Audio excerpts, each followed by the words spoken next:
I'm Blair, and I'm 27. 3 days ago, my own father told me I could only return to work at the company I helped build if I got on my knees and begged forgiveness from my spoiled little sister. I just said okay and handed him my resignation letter. Now the clients are canceling their contracts faster than rats abandoning a sinking ship. But let me back up a bit. Where are you watching from today? Drop your location in the comments below and hit that like and subscribe button if you've ever felt completely undervalued by your own family. You'll definitely want to stick around for what happened next. 4 years ago, my father's small consulting firm was hemorrhaging money faster than a leaky boat. Fresh out of Harvard Business School, I could have taken any number of lucrative positions in Boston or New York. Instead, I came home to save the family business. Because that's what good daughters do, right? I threw myself into transforming Dad's struggling two-person operation into something substantial. While my classmates were climbing corporate ladders at prestigious firms, I was cold-calling potential clients from a cramped office above a bakery. The smell of fresh bread became my cologne as I pitched our services to anyone who would listen. I secured our first major client within 3 months, a tech startup that needed comprehensive business development strategy. Then came the manufacturing company looking to streamline operations. Then the retail chain wanting to expand into e-commerce. One by one, I built relationships that would become the foundation of our growth. The late nights blurred together. I'd arrive at 7 in the morning and leave after midnight, fueled by determination and an unhealthy amount of coffee.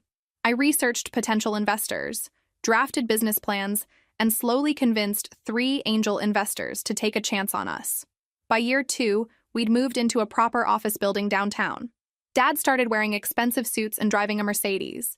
He joined the country club and began referring to himself as an entrepreneur who built his business from the ground up. Funny how he forgot about the Harvard MBA daughter who actually did the building. My younger sister Emma, meanwhile, was still finding herself in college. She'd changed majors 4 times in 3 years, from psychology to art history to communications to whatever caught her fancy that semester. Dad always said she was exploring her options, taking her time to discover her passion. When Emma finally graduated with a degree in something called interdisciplinary studies, Dad announced she would join our company.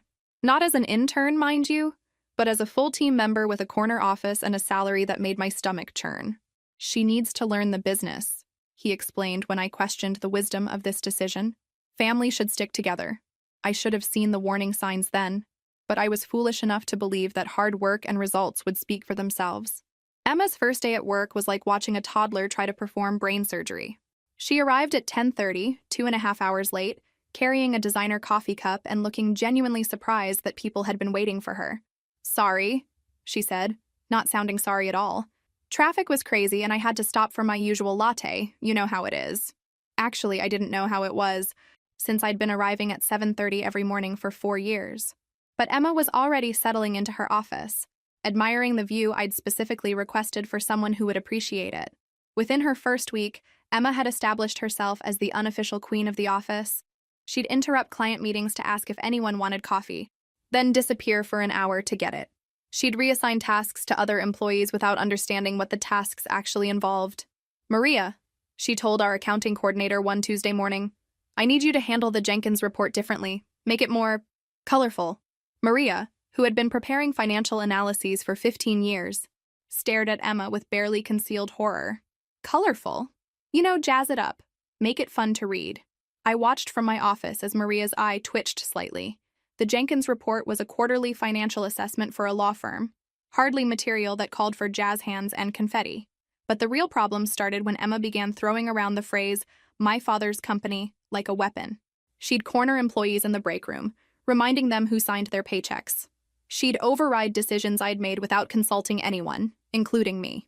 "Emma," I said during her second week, knocking on her office door, "we need to talk about the Morrison project timeline." She looked up from her phone, where she appeared to be scrolling through Instagram. "What about it?" "You told the client we could deliver their marketing strategy in 2 weeks. The timeline I developed with the team was 6 weeks, and that was aggressive." Emma shrugged. "So work faster, problem solved." The casual dismissal of months of careful planning made my jaw clench. It's not that simple. Quality work takes time. If we rush and deliver something subpar, we'll lose the client. "Dad always says the customer is always right," Emma replied, already turning back to her phone. "Maybe you're just not used to the pressure. Maybe I'm not used to working with someone who thinks business strategy is like ordering fast food," I thought. But I kept that observation to myself. The breaking point came during our weekly staff meeting. Emma waltzed in 20 minutes late, interrupting my presentation about upcoming client deliverables. "Oh, before I forget," she announced to the room, "I'm implementing a new dress code. Business formal only, and I want everyone here by 8 sharp every morning." The silence that followed was deafening. These were people who had worked flexible schedules for years, people who performed at the highest level regardless of whether they wore suits or khakis. "Emma," I said carefully, "we've never had issues with our current policies." She fixed me with a look that could freeze lava. "Well, things are changing around here." That's when I realized this wasn't just about Emma learning the business. This was about power, control, and the dangerous combination of entitlement and inexperience. 3 weeks into Emma's reign of terror, I found our best project manager, Tom, updating his resume in his office. "Going somewhere?" I asked, though the answer was written all over his face. Tom looked up guiltily, then sighed. "Blair, I've been here since the beginning. I've watched this company grow from nothing. But I can't work under these conditions anymore." "What conditions specifically?" I asked, though I suspected I knew. "Yesterday, Emma told me I needed to redo 3 months of work on the Hartfield project because she didn't like the font I used in the presentation." "The font, Blair? Not the content, not the strategy, the font." I felt my blood pressure rising. "Did you explain that the client had already approved the materials?" "I tried." She said, and I quote, "I don't care what the client approved. I'm in charge of this project now and I want it done my way." Tom closed his laptop with a definitive snap.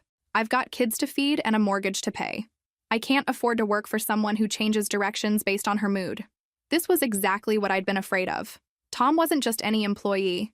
He was the kind of person who made our company reliable, professional, trustworthy. Losing him would be devastating. "Give me a chance to fix this," I said. "Don't make any decisions yet." I marched straight to Emma's office, where I found her redecorating. She'd replaced the professional artwork with motivational posters featuring cats and rainbows. "Emma, we need to discuss your management approach." She barely looked up from hanging a poster that read, "Hang in there," complete with a kitten dangling from a tree branch. "What about it?" "Tom is considering quitting because you're asking him to redo perfectly good work for arbitrary reasons." "Tom needs to learn that I have standards," Emma replied, stepping back to admire her handiwork. "This company was too relaxed before I got here." "This company was profitable and efficient before you got here," I corrected. "Our employees stayed late when necessary and delivered exceptional work because they felt respected and valued." Emma turned to face me fully, hands on her hips. "Are you questioning my judgment?" "I'm questioning your methods. You can't treat experienced professionals like college freshmen who need micromanaging."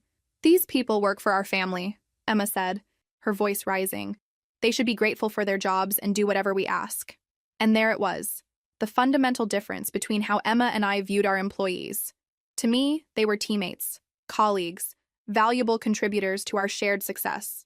To Emma, they were servants who owed us obedience. That's not how leadership works, Emma. You can't demand respect. You have to earn it. Emma's face flushed red. "Don't lecture me about leadership. You might have been here longer, but this is still Dad's company, which makes it my company too. And I can run it however I want." The conversation spiraled from there. I tried explaining basic management principles while Emma insisted that being the boss meant never having to explain or justify decisions. By the time I left her office, I knew this situation was heading toward disaster, but I had no idea how quickly that disaster would arrive. The next morning, I arrived at the office to find Emma's door closed and the sound of muffled sobbing coming from inside. I debated whether to check on her. We hadn't exactly parted on good terms yesterday, but basic human decency won out. I knocked softly. "Emma? Everything okay?" The sobbing stopped abruptly. "Go away. I'm coming in," I said, turning the handle. I found Emma slumped over her desk, mascara streaked down her cheeks like war paint. Her computer screen showed an email that made my heart sink. Tom had sent his official resignation, effective immediately. So had Maria from accounting, and Janet from client relations. 3 of our most experienced people, gone in one morning. "This is all your fault," Emma wailed, pointing an accusatory finger at me. "You turned them against me." "Emma, I never spoke to any of them about our conversation yesterday. You didn't have to. They could tell you didn't support me. They think I'm incompetent because you undermined my authority." I took a deep breath, choosing my words carefully. "Maybe we should discuss this with Dad. Get his perspective on how to move forward." Emma's tears dried up instantly, replaced by something calculating and cold. Yes, she said, reaching for her phone. Let's call Dad right now. I should have recognized the trap. Should have realized that Emma had learned long ago how to weaponize tears and family loyalty. But I was operating under the naive assumption that Dad would want to protect the business we'd built together. 20 minutes later, Dad was striding through our office with the grim expression of a man preparing for battle. He barely acknowledged the chaos around him. Employees whispering in corners, empty desks where Tom and the others used to work, the general atmosphere of a workplace imploding. "Conference room!" he barked. "Both of you, now!"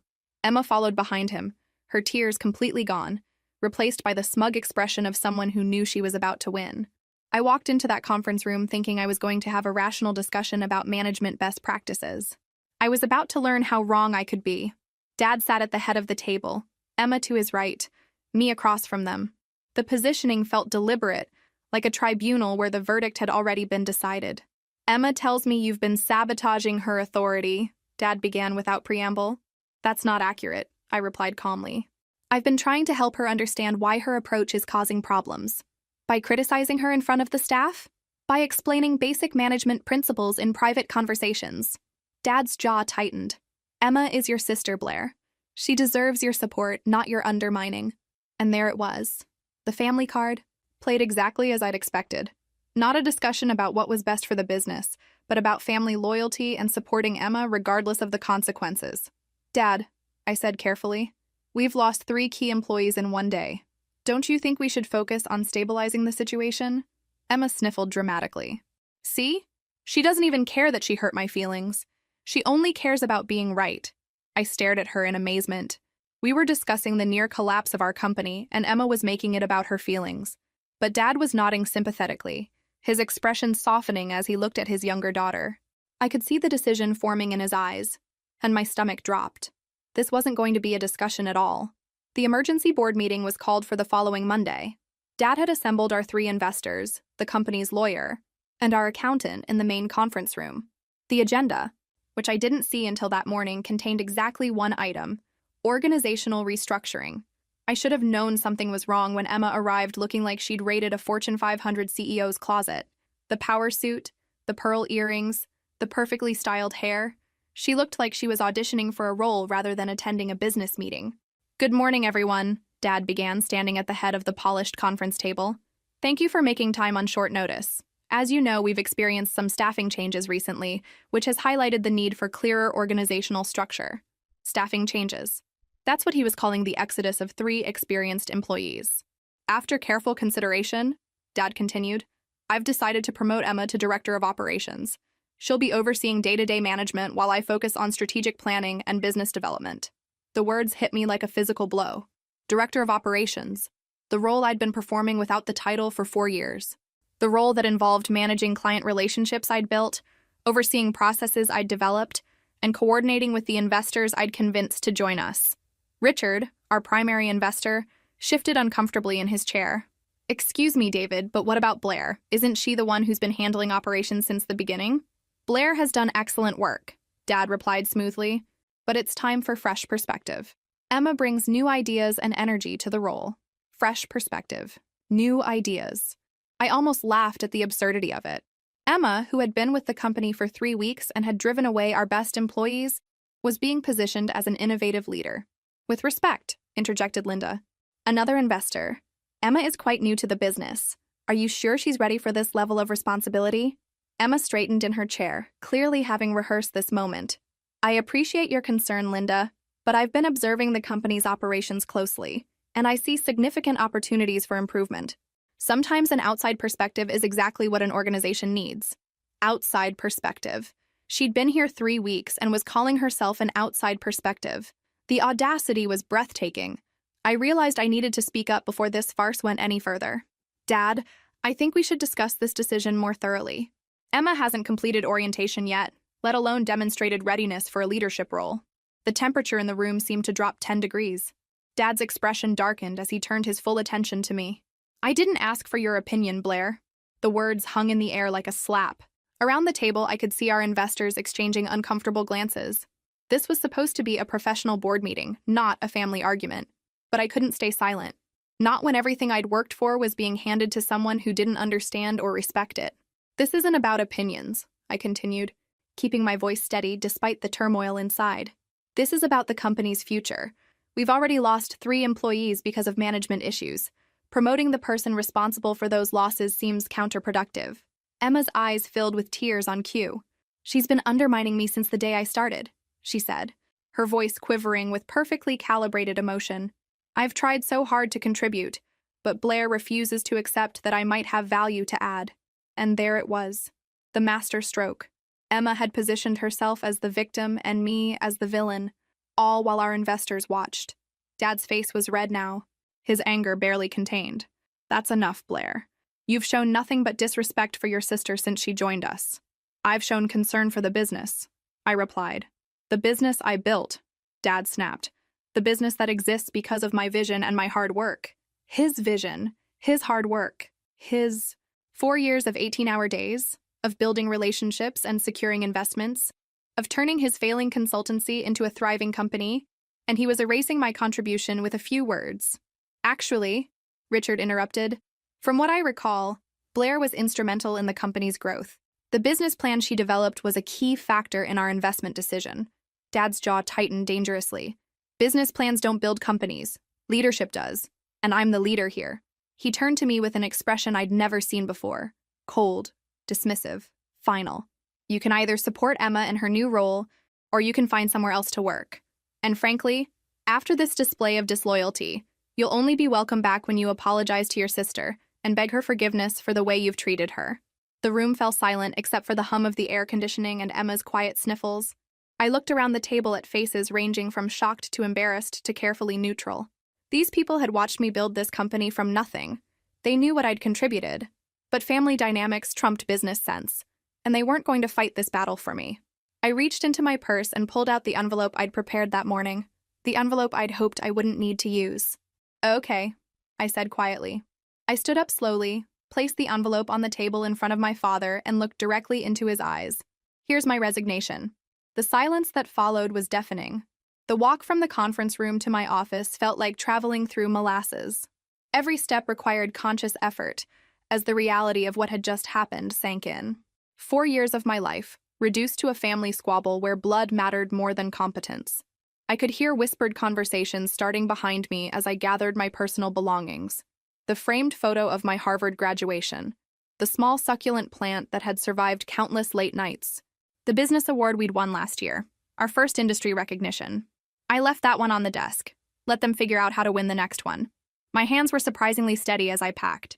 Maybe because deep down, I'd known this moment was inevitable from the second Emma walked through our doors. Maybe because I was too shocked to feel anything yet. Maria appeared in my doorway. She was supposed to be gone, having submitted her resignation, but apparently was working through a transition period. Blair, I'm so sorry, she whispered. This is insane. It's family business, I replied, trying to keep my voice neutral. Sometimes that gets complicated. This isn't complicated, it's stupid, Maria said bluntly. Emma doesn't know the difference between a profit margin and a profit-sharing plan. How is she supposed to run operations? I glanced toward the conference room, where I could still hear raised voices. I guess we'll find out. Tom appeared next, having come back to clean out his own desk. Word travels fast around here, he said grimly. I heard what happened. Don't worry about it, I told him. We'll all land on our feet. That's not what I'm worried about, Tom replied.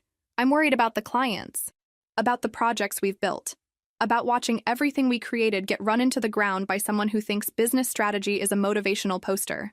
I understood his frustration, but there was nothing I could do about it now. The company will have to figure out its own path forward.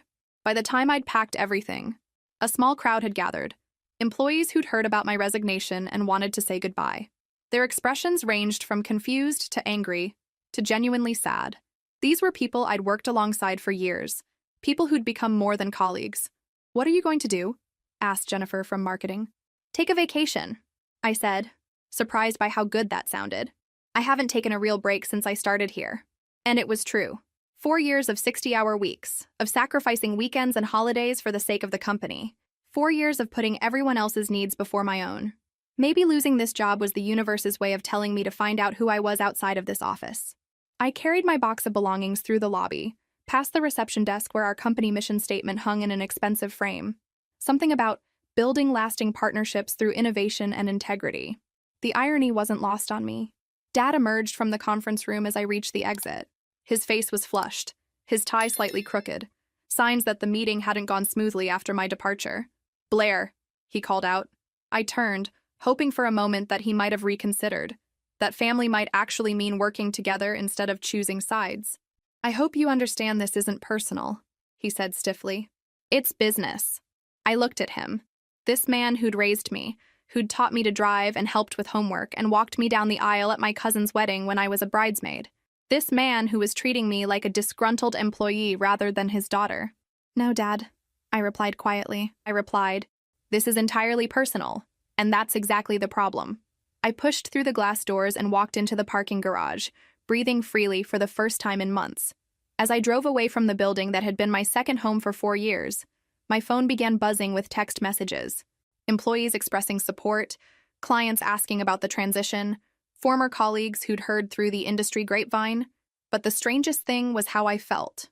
Not devastated or panicked or defeated. I felt lighter, like I'd been holding my breath for years and could finally exhale.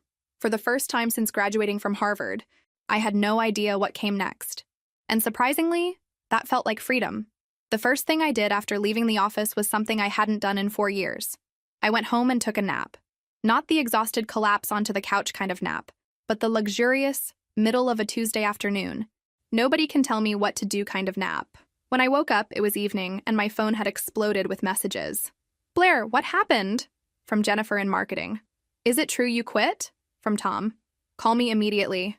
From my college roommate who'd somehow heard through her network. But the most interesting messages weren't from former colleagues. They were from numbers I didn't recognize, with subject lines like employment opportunity and immediate opening director level. Word travels fast in our industry, apparently faster than I'd imagined. The first call came while I was making myself dinner. Actual dinner, not the granola bar and coffee that had sustained me through most of my working lunches. "Blair Davis? This is Michael Chen from Hartwell Industries. I heard through the grapevine that you might be considering new opportunities." Hartwell Industries was one of our biggest competitors. Michael was their VP of Business Development, someone I'd met at industry conferences and respected professionally. "News travels fast," I said, stirring pasta sauce and trying to keep the amusement out of my voice. "Good people are hard to find," Michael replied, "and good people who understand both strategy and execution are even harder. Would you be interested in discussing a senior director position?" 3 years ago, I would have jumped at such an offer. Today, it felt surreal. "What kind of timeline are you thinking?" "How about lunch tomorrow?" I almost laughed. Yesterday, I was being told to beg forgiveness from my incompetent sister. Today, I was fielding job offers over homemade marinara sauce. "Let me check my very busy schedule of unemployment," I said. "Tomorrow works." The second call came an hour later, then the third. By bedtime, I had lunch meetings scheduled for the rest of the week and a growing realization that my professional reputation extended far beyond the company I'd just left. The most interesting call, though, came from Patricia Williams, CEO of Morrison Financial, one of our current clients. Well, one of Dad's current clients. "Blair, I hope you don't mind me calling directly. Richard gave me your number." Richard, our investor, was apparently playing matchmaker now. "I heard about your departure from Davis Consulting," Patricia continued. "I'll be honest, that makes me nervous about our ongoing project." I chose my words carefully.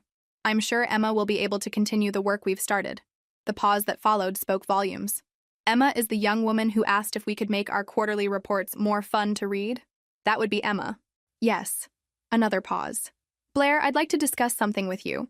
Morrison Financial is expanding our internal consulting division. We're looking for someone to head up the department, someone with your particular expertise." My particular expertise. It felt good to have someone recognize what that actually was. "I'd be very interested in hearing more," I said. "Excellent. Are you free Friday afternoon?"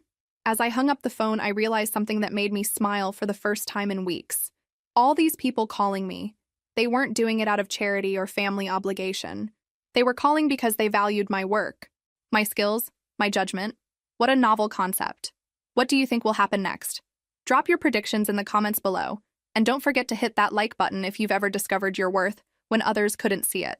The calls from my family started on day 3 of my impromptu vacation. I was sitting on a beach in Cape Cod, reading an actual book for pleasure while sipping coffee that someone else had made, when my phone rang. Dad's number flashed on the screen. I let it go to voicemail. Then Emma called. Also voicemail. Then Mom called. which surprised me since she rarely got involved in business matters. Her voicemail was brief. Blair, honey, please call home. There's been some confusion at the office. Confusion? That was one way to put it. I deleted all the messages without listening and ordered another coffee. The next morning brought a text from Emma. Blair, please call me. Everything is falling apart. I was mildly curious about what everything falling apart meant, but not curious enough to interrupt my first real vacation in 4 years. I'd discovered that sleeping until 9 a.m. was absolutely delightful, and that reading novels while eating breakfast you didn't have to wolf down in 5 minutes was practically therapeutic. On day 5, Emma called 6 times in 2 hours. On the 6th call, I finally answered. What's so urgent, Emma? Blair, thank God. Look, I know we didn't leave things on the best terms, but I really need your help. The irony was so thick I could have spread it on toast. My help with what exactly? The Morrison Financial Project is completely confused. Patricia Williams keeps asking questions I don't understand. And when I try to explain our strategy, she just looks at me like I'm speaking a foreign language. Maybe because strategic consulting is actually a specialized skill set, I suggested helpfully. Blair, please don't be sarcastic right now. This is serious. Oh, now it was serious. Not when she was treating our employees like servants, not when she was making arbitrary changes to established processes, but now that she was facing consequences. Emma, what exactly do you want from me? I need you to call Patricia and smooth things over. Explain that there's been a transition period, but everything is under control. But everything isn't under control, is it? Silence on the other end. Emma, the Hartwell contract got canceled yesterday, she said in a small voice. And Jenkins and Associates is requesting a full refund of their retainer. I felt a little spike of satisfaction, which probably made me a terrible person, but there it was. What did Dad say about that? He's not happy. He says it's my responsibility to fix this since I'm the director of operations now. So Dad was throwing Emma under the bus, just like he'd thrown me. Family loyalty only extended so far, apparently. I'm sorry this is difficult for you, Emma, but these are natural consequences of the choices that were made. Blair, please, I know I messed up. I know I came in too strong and didn't listen to experienced people. But I can learn. I can do better. For the first time since this whole mess started, Emma sounded genuinely humble. Not manipulative or calculating, just scared and overwhelmed. I believe you can learn, I said honestly. But I'm not coming back to clean up this situation. What am I supposed to do? The desperation in her voice was real. I thought for a moment. Despite everything, Emma was still my sister. I didn't have to save her, but I didn't have to watch her drown either. There's a book called How to Win Friends and Influence People by Dale Carnegie. Read it. Actually read it. Don't just skim it. Then apologize to every employee who's still there, acknowledge your mistakes, and ask them to help you learn the business properly. That's it? Read a book? That's the beginning. The rest is up to you. I hung up before she could argue or plead or try to manipulate me into changing my mind. By the end of my first week of freedom, I'd had lunch meetings with 4 different companies and one very intriguing conversation with Patricia Williams about heading up Morrison Financial's new consulting division. The offer was everything I could have hoped for. Significant salary increase, equity stake, complete autonomy over department development, and a budget that would let me build something from the ground up the right way. We've watched your work for the past 3 years, Patricia explained over lunch at an expensive downtown restaurant. The strategies you developed for our market expansion were brilliant. We'd like to bring that kind of thinking in-house. What's the timeline you're envisioning? I'd like you to start in 2 weeks if possible. We have several projects that would benefit from your immediate attention. I thought about Dad's company, probably struggling with client defections and employee confusion. I thought about Emma, trying to figure out what she'd gotten herself into. I thought about 4 years of 18-hour days and unacknowledged contributions. I accept, I said. Patricia smiled and raised her wine glass. To new beginnings. Indeed. The news of my new position spread through our industry faster than gossip at a high school reunion. By Monday morning, my phone was buzzing with congratulations from former colleagues, clients, and competitors who'd heard about Morrison Financial's coup. It also brought another round of increasingly desperate calls from home. This time it was Dad himself. Blair, we need to talk. Hello to you too, Dad. How are you enjoying the Director of Operations experiment? A long pause. There have been some challenges. Challenges like losing major clients. Blair, I know you're angry, but we're family. Surely we can work something out. The audacity was breathtaking. 2 weeks ago, I was disloyal and undermining. Today, we were family who should work something out. What kind of working out did you have in mind? I asked. genuinely curious about his angle. Perhaps you could come in as a consultant, help Emma get up to speed. We could discuss a very competitive rate. A consultant. He wanted to hire me as an outside contractor to fix the mess his favoritism had created. The same work I'd been doing as an employee, but now he'd pay premium rates for it. Dad, I appreciate the offer, but I've accepted a position with Morrison Financial. Another pause, longer this time. Morrison Financial? But they're one of our clients. They were one of your clients. I start as their VP of Strategic Development on Monday. I could practically hear the gears turning in his head as he processed what this meant. Morrison Financial wouldn't need Davis Consulting anymore. They'd have their strategic development in-house now. Blair, I think we should discuss this face-to-face. This affects the whole family. You're absolutely right, I agreed. It does affect the whole family. It affects Emma's learning curve, your company's client base, and your reputation in the industry. All consequences of decisions you made. I was trying to give Emma an opportunity to grow. You were trying to make me subordinate to her without regard for competence, experience, or the good of the company. Those are very different things. For once, Dad had no immediate response. I wish you the best, Dad, and I hope Emma takes my advice about that book. She's smart enough to figure this out if she approaches it the right way. I hung up feeling lighter than I had in years. My first day at Morrison Financial was everything starting a new job should be. Exciting, challenging, and filled with people who actually wanted me there. Patricia introduced me to my team. 3 sharp analysts, a project coordinator, and a research specialist. My office overlooked the harbor, came with a budget for department expansion, and best of all, nobody questioned my decisions because of my last name. Your first project, Patricia explained, is developing a market entry strategy for our expansion into sustainable energy investments. Timeline is flexible, but we're hoping for initial recommendations within 6 weeks. 6 weeks to develop a comprehensive strategy for a completely new market sector. It was exactly the kind of challenge I'd been craving. I'll need access to your research databases and about a week to get familiar with your current portfolio structure, I said. Done. Anything else? Complete autonomy over methodology and team management. Patricia smiled. That's why we hired you. 3 weeks into my new role, I was working late when my assistant knocked on my office door. Ms. Davis, there's a call for you from Davis Consulting. Should I take a message? Davis Consulting, Dad's company, calling Morrison Financial's Strategic Development Department. I'll take it, I said, curious despite myself. Blair? It's Tom. Tom, my former project manager who'd quit on Emma's second day. Tom, what a surprise. Are you back at Dad's company? Temporarily. Emma called and asked if I'd consider coming back as an independent contractor to help stabilize things. The situation is, well, it's pretty bad. How bad? They've lost about 60% of their client base. Emma's trying, she really is, but she's in over her head. Your dad is panicking. I felt a small twinge of sympathy. Emma might have been spoiled and entitled, but watching the family business crumble couldn't be easy for her. Why are you calling me, Tom? Because Morris Financial was one of their biggest accounts. And Emma knows they're probably not renewing their contract. She wanted me to ask if there's any possibility of Morrison Financial considering a partnership arrangement. A partnership arrangement. Emma was actually trying to solve problems instead of creating them. Maybe she had read that book after all. What kind of partnership? Subcontracting specific projects where Davis Consulting's expertise might complement Morrison Financial's internal capabilities. It wasn't a terrible idea, actually. There were certain niche areas where Dad's company had strong capabilities, and maintaining some connection might benefit both organizations. Tom, tell Emma to put together a formal proposal. Include a detailed breakdown of their current capabilities, proposed project types, and a realistic assessment of their capacity. If it makes business sense for Morrison Financial, I'll consider it. She'll be thrilled to hear that. Tom, make sure she understands this would be a business relationship based entirely on value delivered. No family considerations, no special treatment. If they can't deliver quality work on time and on budget, the partnership ends. Understood.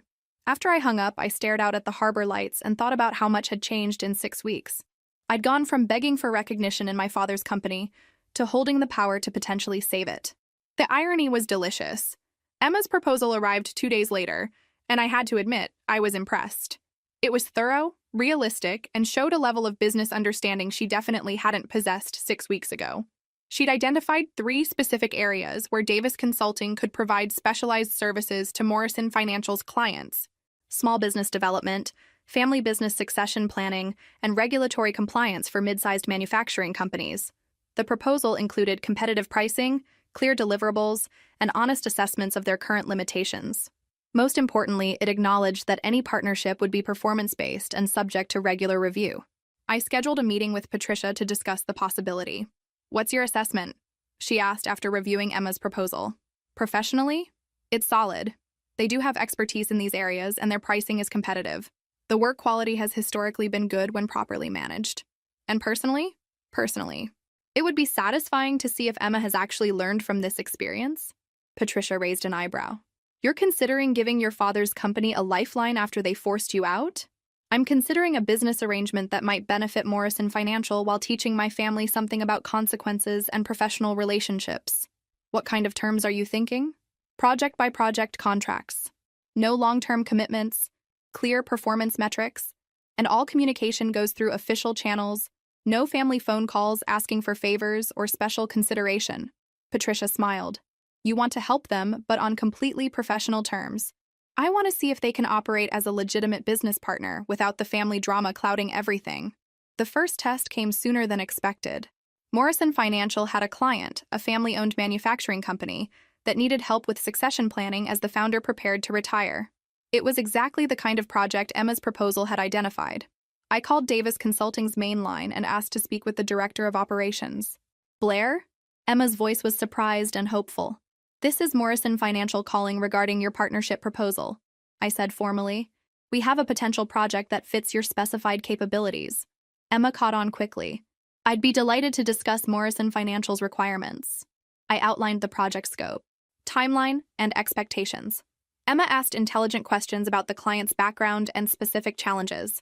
When I mentioned the budget, she didn't try to negotiate higher rates or ask for special consideration.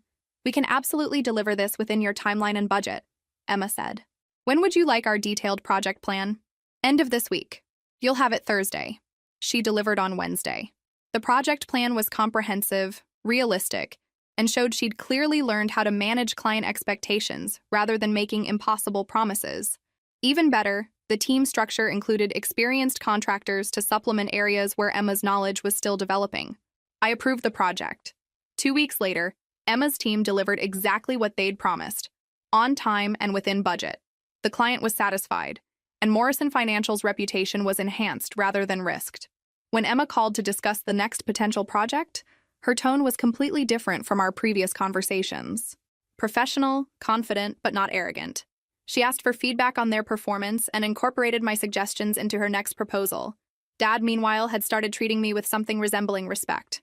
When we ran into each other at an industry conference, he actually thanked me for giving them a chance to prove themselves. "I know things got complicated between us," he said awkwardly, "but I'm proud of what you've accomplished at Morrison Financial." It wasn't an apology for how he'd handled the situation, but it was acknowledgement that I'd been right about my own capabilities. Emma, meanwhile, had enrolled in business management courses and was working with a professional mentor to develop her leadership skills. She'd also hired back 2 of the employees who'd quit during her early disaster period. Most importantly, she'd learned to listen before speaking and to ask questions instead of making assumptions. 6 months later, I was reviewing quarterly reports when Patricia knocked on my office door. "Blair, do you have a minute?" "Of course. How can I help you?" "Actually, I wanted to discuss how the company can help you." She sat down across from my desk with a smile that suggested good news. "The board met yesterday to review the Strategic Development Department's performance." I'd been expecting this conversation. Our department had exceeded every performance metric, brought in 3 major new clients, and saved the company significant consulting fees by handling projects internally.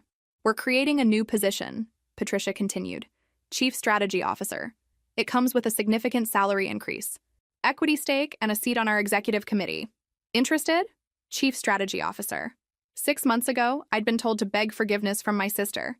Today, I was being offered a C-suite position at a multi-million-dollar company. "I'm very interested," I said. "Excellent. We'll make the official announcement next week."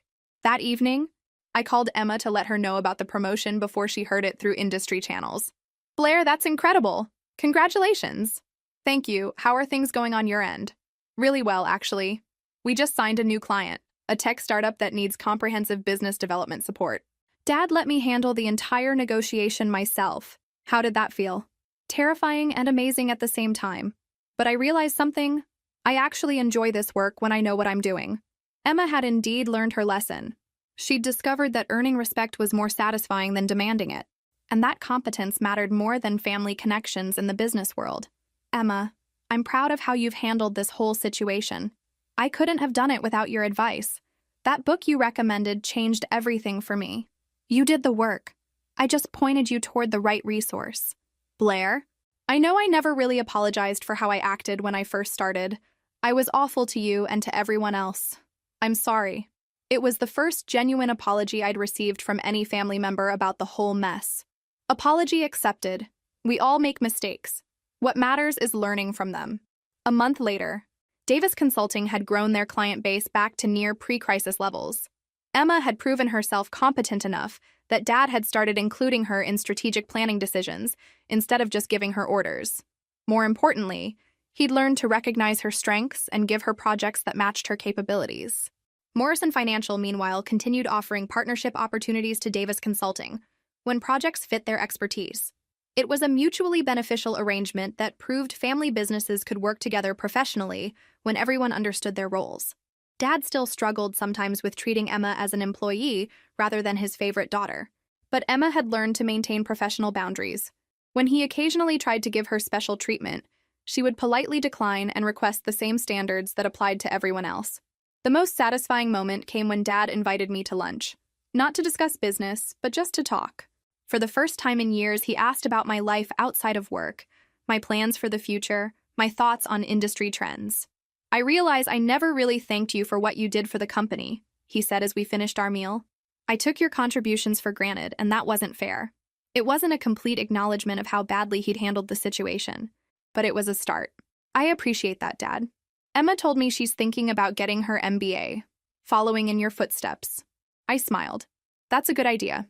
She's got the right foundation now. As I walked back to my office, my corner office with the harbor view and the team that respected my judgment, I thought about how dramatically everything had changed. I'd lost a job where my family took me for granted and gained a career where my contributions were valued. Emma had lost her sense of entitlement and gained actual competence. Dad had lost his illusion that family loyalty mattered more than performance and gained 2 daughters who were succeeding in their chosen fields. Sometimes the best thing you can do for people you love is refuse to enable their worst behavior. Sometimes walking away is the only way to show them what they're actually losing. And sometimes, just sometimes, everyone learns something valuable in the process. If this story resonated with you, make sure to like and subscribe for more stories about finding your worth and standing up for yourself.